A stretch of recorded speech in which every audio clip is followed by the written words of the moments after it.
Hi friends, welcome to Pendems kitchen. ఈరోజు వీడియోలో ఒంగోలులో 36 సంవత్సరాల చరిత్ర కలిగిన సత్యం గారి దోశల్ని అలాగే 2 రకాల చట్నీ రెసిపీస్ని చూపించబోతున్నాను.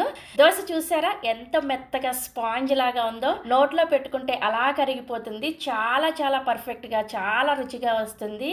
ఈ వీడియోని ఎక్కడ కూడా స్కిప్ చేయకుండా చివరి వరకు చూస్తూ చిన్న చిన్న టిప్స్ పాటిస్తూ మీరు కూడా ఈ స్పాంజ్ దోశని అలాగే చట్నీ రెసిపీస్ని తప్పకుండా ట్రై చేసి చూడండి. సో ఇక ఏ మాత్రం ఆలస్యం చేయకుండా ఎంతో చరిత్ర కలిగిన ఈ సత్యం గారి దోశని అలాగే చట్నీలను ఎలా ప్రిపేర్ చేసుకోవచ్చో వీడియోలోకి వెళ్ళి చూసేయండి. ఫస్ట్ మనం దోశల పిండిని ప్రిపేర్ చేసుకోవడం కోసం ఇలా ఒక గిన్నెని తీసుకొని ఇందులోకి 1 కప్పు మినపగుళ్ళని వేసుకోండి. నెక్స్ట్ ఇందులోకి ఇదే కప్పు తోటి 3 కప్పుల 74 రైస్ వేసుకోండి. ఇవి వచ్చేసి 74 అనేవి హెచ్ఎంటి సోనా మసూరి లాగానే ఒక వెరైటీ రైస్ అనమాట. 74 అని అంటారు. ఈ రైస్ దొరకని వాళ్ళు సోనా మసూరి బియ్యాన్ని కూడా వేసుకోవచ్చు. మీకు 74కి అలాగే సోనా మసూరికి డిఫరెన్స్ చూపిస్తున్నాను చూడండి. ఇవి వచ్చేసి 74 రైస్ అనమాట. ఇవి వచ్చేసి సోనా మసూరి రైస్. సోనా మసూరి 74 కంటే కొంచెం సన్నగా ఉంటాయి, అదే 74 కొంచెం లావుగా ఉంటాయి అనమాట. ఇవి ఎక్కువగా ప్రకాశం అలాగే నెల్లూరు జిల్లాల్లో దొరుకుతాయి. ఇవి దొరకని వాళ్ళు ఖచ్చితంగా సోనా మసూరి వేసుకోవచ్చు, ఎలాంటి ప్రాబ్లం లేదు. ఇప్పుడు వీటిని శుభ్రంగా 2-3 సార్లు కడిగేసి మళ్ళీ తిరిగి నీళ్ళని పోసుకొని ఒక 6 గంటల సేపు నానపెట్టుకోండి.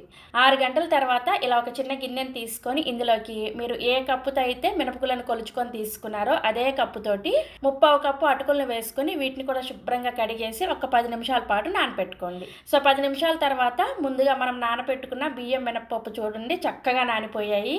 అదేవిధంగా 10 నిమిషాల ముందు నానపెట్టుకున్న అటుకులు కూడా చక్కగా నానిపోయాయి కదా. ఇప్పుడు ఈ అటుకుల్ని మనం ముందుగా నానపెట్టుకున్న ఈ బియ్యం మినపప్పులో వేసేసుకొని వీటన్నిటిని కూడా ఒకసారి ఈ విధంగా బాగా కలిసే విధంగా కలుపుకొని ఇప్పుడు మిక్సీ జార్ని తీసుకొని ఇందులోకి మిక్సీ జార్కి సరిపడా ఈ బియ్యం మినపప్పు అటుకుల్ని వేసుకొని తగినన్ని నీళ్ళని పోసుకుంటూ ఈ పిండిని బాగా మెత్తగా కాటుకులాగా గ్రైండ్ చేసుకోవాలి. అసలు ఎక్కడ కూడా పిండి బరక అనేది లేకుండా చాలా మెత్తగా గ్రైండ్ చేసుకోవాలి. అసలు యాక్చువల్గా అయితే దీన్ని మిక్సీ జార్లో కాకుండా గ్రైండర్లో గ్రైండ్ చేసుకుంటే పర్ఫెక్ట్ రెసిపీ వస్తుంది అనమాట. అందరి దగ్గర గ్రైండర్స్ అవైలబుల్గా ఉండవు కాబట్టి నేను ఇలా మిక్సీ జార్లో చూపిస్తున్నాను. గ్రైండర్ అవైలబుల్గా ఉన్న వాళ్ళు మాత్రం ఖచ్చితంగా ఇదే కొలతలతోటి గ్రైండర్లో గ్రైండ్ చేసుకోండి, ఇంకా పర్ఫెక్ట్గా వస్తుంది దోశ.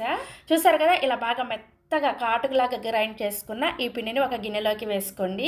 ఇదే విధంగా మిగిలిన బియ్యం పప్పులు అటుకులను కూడా గ్రైండ్ చేసుకొని ఇదే గిన్నెలోకి వేసుకొని ఈ పిండిని చేత్తోనే ఒకసారి బాగా కలుపుకున్న తర్వాత మూత పెట్టేసి ఒక 8 గంటల సేపు రూమ్ టెంపరేచర్లోనే ఫర్మెంట్ చేసుకోండి. పిండిని గ్రైండ్ చేసిన తర్వాత ఫ్రిడ్జ్లో పెట్టకూడదు, ఖచ్చితంగా రూమ్ టెంపరేచర్లోనే ఫర్మెంట్ చేసుకోవాలి.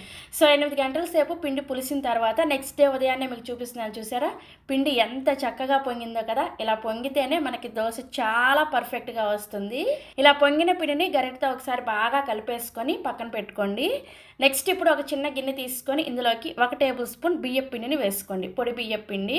ఇందులోనే కొద్దిగా నీళ్ళని వేసుకొని పిండి ఉండలు కట్టకుండా బాగా కలుపుకోవాలి. ఇలా కలుపుకున్న ఈ బియ్యం పిండి వాటర్ని మనం ఫర్మెంట్ చేసుకున్న ఈ దోశ పిండిలో వేసుకొని ఇందులోనే రుచికి సరిపడా ఉప్పును కూడా వేసేసుకొని బాగా కలుపుకోండి. ఇలా బియ్యం పిండిని ఎందుకు వేసుకోవాలనేది నేను దోశ వేసేటప్పుడు చెప్తాను. సో ఇలా కలిపేసుకొని పిండిని ఒక 10 నిమిషాల పాటు పక్కన పెట్టేసుకోండి. నెక్స్ట్ ఇప్పుడు చట్నీలు ప్రిపేర్ చేసుకుందాము. చట్నీని ప్రిపేర్ చేసుకోవడం కోసం ఒక 8 ఎండుమిర్చిని తీసుకొని ఇలా సగానికి తుంచుకొని ఎండుమిర్చిలో ఉన్న గింజల్ని సగం వరకు తీసేసి సగం వరకు ఉంచుకొని గిన్నెలోకి వేసుకోండి. ఇందులోనే వేడి వేడి నీళ్ళను పోసుకొని ఎండుమిర్చిని ఒక 5 నుంచి 10 నిమిషాల పాటు నానపెట్టుకోండి. ఎండుమిర్చి నానేలోపు తెల్ల చట్నీని ప్రిపేర్ చేసేసుకుందాము. ఈ చట్నీని ప్రిపేర్ చేసుకోవడం కోసం మిక్సీ జార్లోకి 1 కప్పు వేయించుకున్న పల్లీలను వేసుకోండి. అలాగే అదే కప్పు తోటి 1 కప్పు పచ్చి కొబ్బరి ముక్కల్ని 1 కప్పు పుట్నాల పప్పుని వేసుకోండి. వీటిని వేయించిన శనగపప్పు అలాగే చట్నీ పప్పు అని కూడా అంటారు. తర్వాత ఇందులోనే జస్ట్ ఒక 1/2 టీ స్పూన్ నూనెలో వేయించుకున్న ఒక 6-8 వరకు పచ్చిమిర్చిని వేసుకోండి. మీరు తినే కారానికి తగ్గట్టుగా చూసుకొని వేసుకోండి. అలాగే కొద్దిగా చింతపండుని రుచికి సరిపడా ఉప్పును కూడా వేసేసుకొని ఫస్ట్ చట్నీని ఇలా పౌడర్ లాగా గ్రైండ్ చేసుకోండి. నీళ్ళేమీ వేసుకోకుండా ఇలా పౌడర్ లాగా గ్రైండ్ చేసుకున్న తర్వాత ఇప్పుడు ఇందులోకి తగినన్ని నీళ్ళని పోసుకుంటూ చట్నీని కొంచెం గట్టిగానే కొంచెం బరకగా ఉండే విధంగా గ్రైండ్ చేసుకోవాలి. చూసారా, చట్నీని ఇలా గ్రైండ్ చేసుకొని సర్వింగ్ బౌల్లోకి తీసేసుకోండి. ఈ చట్నీకి తాలింపు పెట్టాల్సిన అవసరం ఏమీ లేదు, ఇదే విధంగా సర్వ్ చేస్తారనమాట. నెక్స్ట్ ఇప్పుడు మనం ముందుగా నానబెట్టుకున్న ఎండుమిర్చి కూడా చక్కగా నానిపోయి ఉంటాయి. ఇప్పుడు వీటిని మిక్సీ జార్లోకి వేసుకొని 1/2 టీ స్పూన్ జీలకర్ర, 2 వెల్లుల్లి రెబ్బల్ని కొద్దిగా 1 టీ స్పూన్ దాకా చింతపండుని నీళ్ళలో నానబెట్టుకొని నీళ్ళతో సహా వేసుకోండి. ఇందులోనే 2 మీడియం సైజులో ఉండే ఉల్లిపాయలను కూడా ఇలా ముక్కలుగా కట్ చేసుకొని వేసుకొని రుచికి సరిపడా ఉప్పుని అలాగే నీళ్ళని ఏమీ వేసుకోకుండా మనం చింతపండు నానబెట్టుకుని నీళ్లు వేసుకున్నాం కదా, అదే నీళ్ళతోటి ఈ ఎర్ర చట్నీని బాగా మెత్తగా గ్రైండ్ చేసుకోవాలి. చాలా మెత్తగా ఈ ఎర్ర చట్నీని గ్రైండ్ చేసుకోండి. చూసారా, ఇలా మెత్తగా గ్రైండ్ చేసుకొని సర్వింగ్ బౌల్లోకి తీసుకోండి.